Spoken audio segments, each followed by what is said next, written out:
ಎಲ್ರಿಗೂ ನಮಸ್ಕಾರ ಸ್ನೇಹಿತರೆ. RCB ವಿರುದ್ಧ ಹೀನಾಯವಾಗಿ ಸೋತ ಬಳಿಕ ಕೋಪಗೊಂಡಂತಹ ಎಂಐನ ಕ್ಯಾಪ್ಟನ್ ಆಗಿರುವಂತಹ ಹಾರ್ದಿಕ್ ಪಾಂಡ್ಯ ಅವರು ನೀಡಿದರು ಸ್ಫೋಟಕ ಹೇಳಿಕೆ.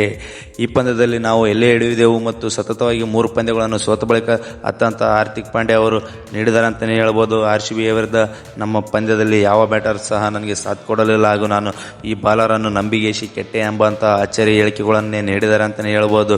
ಇನ್ನು ಈ ಪಂದ್ಯದ ಮುಗಿದ ಬಳಿಕ ಹಾರ್ದಿಕ್ ಪಾಂಡ್ಯ ಅವರು ಏನೆಲ್ಲ ಮಾತನಾಡಿದ್ದಾರೆ ಎಂಬುದೆಲ್ಲವನ್ನು ಈ ವಿಡಿಯೋದಲ್ಲಿ ತಿಳಿಸ್ಕೊಡ್ತಾ ಹೋಗ್ತೀನಿ. ಸೊ ಆದ್ದರಿಂದ ಈ ವಿಡಿಯೋನ ದಯವಿಟ್ಟು ಕೊನೆಯವರೆಗೆ ನೋಡಿ. ಹಾಗೆ ನೀವೇನಾದರೂ ನಮ್ಮ ಚಾನಲ್ಗೆ ಸಬ್ಸ್ಕ್ರೈಬ್ ಆಗಿಲ್ಲ ಅಂದರೆ ಸಬ್ಸ್ಕ್ರೈಬ್ ಮಾಡಿಕೊಳ್ಳಿ. ಹಾಗೆ RCB ಅಪ್ಪಟವಿ ಮನೆಯಾಗಿದ್ದಲ್ಲಿ ಮರೆಯದೆ ಈ ವಿಡಿಯೋಗೊಂದು ಲೈಕ್ ಮಾಡಿ. ಹಾಗೆ ನಿಮಗೆ IPL ಅಲ್ಲಿ ಯಾವ ತಂಡ ಇಷ್ಟವೆಂಬುದನ್ನು ಕಮೆಂಟ್ ಮಾಡೋದ್ರ ಮೂಲಕ ತಿಳಿಸಿ. ಹೌದು ಸ್ನೇಹಿತರೆ, ಸತತವಾಗಿ 3 ಪಂದ್ಯಗಳನ್ನು ಸೋತ ಮುಂಬೈ ಇಂಡಿಯನ್ಸ್. ಈ ಸೋಲುಗಳಿನ ಬಗ್ಗೆ ಹಾಗೂ ಪಾಯಿಂಟ್ಸ್ ಟೇಬಲಲ್ಲಿ 8ನೇ ಸ್ಥಾನದಲ್ಲಿರುವಂಥ ಮುಂಬೈ ಇಂಡಿಯನ್ಸ್ ತಂಡದ ಕುರಿತು ನೀಡಿದ್ದಾರೆ ಅಂತಲೇ ಹೇಳ್ಬೋದು. ಮುಂಬೈ ಇಂಡಿಯನ್ಸ್ ತಂಡದ ನಾಯಕ ಆಗಿರುವಂಥ ಹಾರ್ದಿಕ್ ಪಾಂಡ್ಯ ಅವರು ಅಚ್ಚರಿಯ ಹೇಳಿಕೆ. ಇನ್ನು ಮೊದಲಿಗೆ ಟಾಸ್ ಹೊತ್ತು ಬ್ಯಾಟಿಂಗ್ ಬಂದಂಥ ರಾಯಲ್ ಚಾಲೆಂಜರ್ಸ್ ಬೆಂಗಳೂರು ತಂಡವು ನಿಗದಿತ 20 ರನ್ನಿಗೆ 4 ವಿಕೆಟ್ ಕಳೆದುಕೊಂಡು 240 ರನ್ಗಳನ್ನು ಬೃಹತ್ ಮೊತ್ತವನ್ನೇ ಕಲೆ ಹಾಕಿತ್ತು. ಇದರಲ್ಲಿ ಬಂದ್ಬಿಟ್ಟು ಫಿಲ್ ಸಾಲ್ಟ್ ಅವರು ಕೇವಲ 36 ಬಾಲ್ಗಳಲ್ಲಿ 6 ಸಿಕ್ಸರ್ 6 ಬೌಂಡರಿಗಳನ್ನು ಹೊಡೆಯೋದ್ರ ಮೂಲಕ 78 ರನ್ಗಳನ್ನು ಕಲೆ ಹಾಕಿದರು.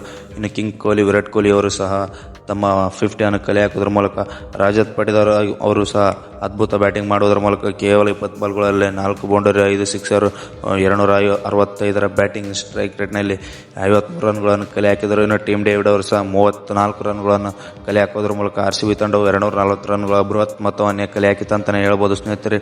ಇನ್ನು ಬೌಲಿಂಗ್ ಪರ ನೋಡೋದಾದರೆ ಟ್ರೆಂಟ್ ಬೋಲ್ಟ್, ಹಾರ್ದಿಕ್ ಪಾಂಡ್ಯ ಹಾಗೂ ಮಿಚೆಲ್ ಸ್ಯಾಂಟರ್ ಮತ್ತು ಶಾರ್ದೂಲ್ ಠಾಕೂರ್ ಅವರು ತಲಾ ಒಂದೊಂದು ವಿಕೆಟ್ ಪಡೆದು ಮಿಂಚಿದ್ದಾರೆ ಅಂತಲೇ ಹೇಳ್ಬೋದು ಸ್ನೇಹಿತರೆ. ಇನ್ನು ಈ ಬೃಹತ್ ಮೊತ್ತವನ್ನು ಚೇಸ್ ಮಾಡಲು ಬಂದಂಥ ಮುಂಬೈ ಇಂಡಿಯನ್ಸ್ ತಂಡವು ನಿಗದಿತ 20 ರನ್ನಿಗೆ 5 ವಿಕೆಟ್ ಕಳೆದುಕೊಂಡು 227 ರನ್ಗಳನ್ನು ಅಷ್ಟೇ ಕಲೆ ಹಾಕಲಷ್ಟೇ ಶಕ್ತವಾಯಿತು. ಇದರಿಂದ ರಾಯಲ್ ಚಾಲೆಂಜರ್ಸ್ ಬೆಂಗಳೂರು ವಿರುದ್ಧದ ಪಂದ್ಯದಲ್ಲಿ ಮುಂಬೈ ಇಂಡಿಯನ್ಸ್ ತಂಡವು 18 ರನ್ಗಳಿಂದ ಸೋಲಬೇಕಾಯಿತು ಸ್ನೇಹಿತರೆ.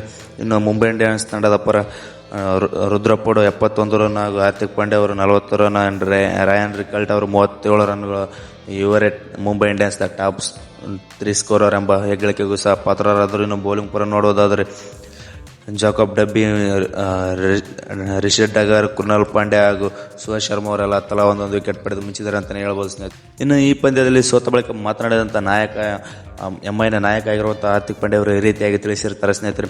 ಈ ಪಂದ್ಯದಲ್ಲಿ ನಾವು ಮೊದಲು ಟಾಸ್ ಗೆದ್ದಿಗೆಸಿ ಬ್ಯಾಟಿಂಗ್ ಮಾಡಬೇಕಿತ್ತು. ನಾವು ಚೇಸಿಂಗ್ ಮಾಡಿದ್ದು ಮೊದಲ ತಪ್ಪಾಗಿರುತ್ತದೆ ಸ್ನೇಹಿತರೆ. ಯಾಕಪ್ಪ ಅಂದರೆ ಈ ಪಂದ್ಯದಲ್ಲಿ ಡ್ಯೂ ಭಾಳ ಬರುತ್ತದೆ ಎಂದು ನಾನು ಮೊದಲ ಬ್ಯಾಟಿಂಗನ್ನು ಮಾಡಲಿಲ್ಲ.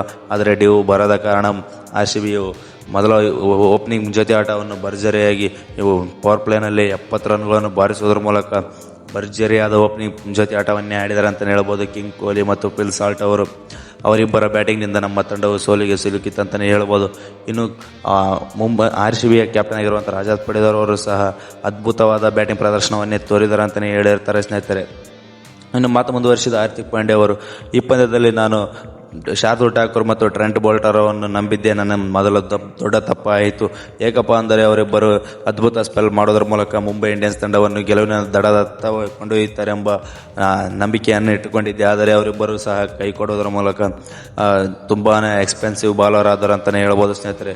ಜಸ್ಪ್ರೀತ್ ಬುಮ್ರಾ ಅವರ ಹೊರತುಪಡಿಸಿ ಬೇರೆ ಮಿಕ್ಕಿದ ಯಾವುದೇ ಬಾಲರ್ ಸಹ ಹೇಳಿಕೊಳ್ಳುವಂಥ ಬೌಲಿಂಗ್ ಪ್ರದರ್ಶನವನ್ನು ತೋರದ ಕಾರಣ RCBಯು 240 ರನ್ಗಳನ್ನು ಬೃಹತ್ ಮೊತ್ತವನ್ನೇ ಕಲೆ ಹಾಕಿತ್ತಂತಲೇ ಹೇಳಿರ್ತಾರೆ ಸ್ನೇಹಿತರೆ. ಇನ್ನು ಮಾತು ಮುಂದುವರಿಸಿದ ನಾಯಕ ಹಾರ್ದಿಕ್ ಪಾಂಡ್ಯ ಅವರು, ನಮ್ಮ ತಂಡದಲ್ಲಿ ಇರುವಂಥ ಫಸ್ಟ್ ಕ್ಲಾಸ್ ದೊಡ್ಡ ಹೆಸರು ಮಾಡಿರುವಂಥ ಬ್ಯಾಟ್ಸ್ಮನ್ಗಳೆಲ್ಲರೂ ಇದ್ದಾರೆ.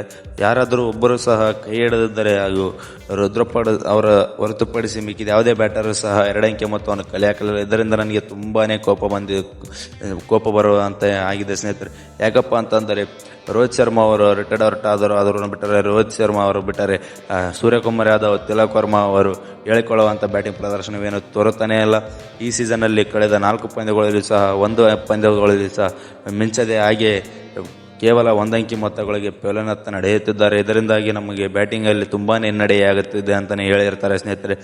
ಮುಂದಿನ ಪಂದ್ಯಗಳಲ್ಲಿ ನಾವು ಹೇಳಿಕೊಳ್ಳುವಂಥ ಪ್ಲೇಯಿಂಗ್ ಎಲ್ಲವನ್ನು ಮಾಡಿಕೊಂಡು ಬಂದು ನೆಕ್ಸ್ಟ್ ಪಂದ್ಯವನ್ನು ಗೆಲ್ಲುತ್ತೇವೆ ಹಾಗೂ ಈ ಸೀಸನ್ನಲ್ಲಿ ಪ್ಲೇ ಆಫ್ಗೆ ಹೋಗಲು ನಾವು ತುಂಬಾ ಪ್ರಯತ್ನ ಪಡುತ್ತೇವೆ ಎಂದು ಹಾರ್ದಿಕ್ ಪಾಂಡ್ಯ ಅವರು ಹೇಳಿರ್ತಾರೆ ಸ್ನೇಹಿತರೆ. ಇದೇ ಥರ ಕ್ರಿಕೆಟ್ ಕಂಟೆಂಟ್ಗಾಗಿ ನಮ್ಮ ಚಾನಲನ್ನು ಸಬ್ಸ್ಕ್ರೈಬ್ ಮಾಡಿಕೊಳ್ಳಿ. ಆಗಿ ಕೆಳಗಡೆ ಕಾಣುವಂಥ ಬೆಲ್ ಐಕಾನ್ ಆನ್ ಇಟ್ಕೊಳ್ಳಿ. ಮತ್ತು ನೆಕ್ಸ್ಟ್ ವಿಡಿಯೋದಲ್ಲಿ ಸಿಗೋಣ ಸ್ನೇಹಿತರೆ.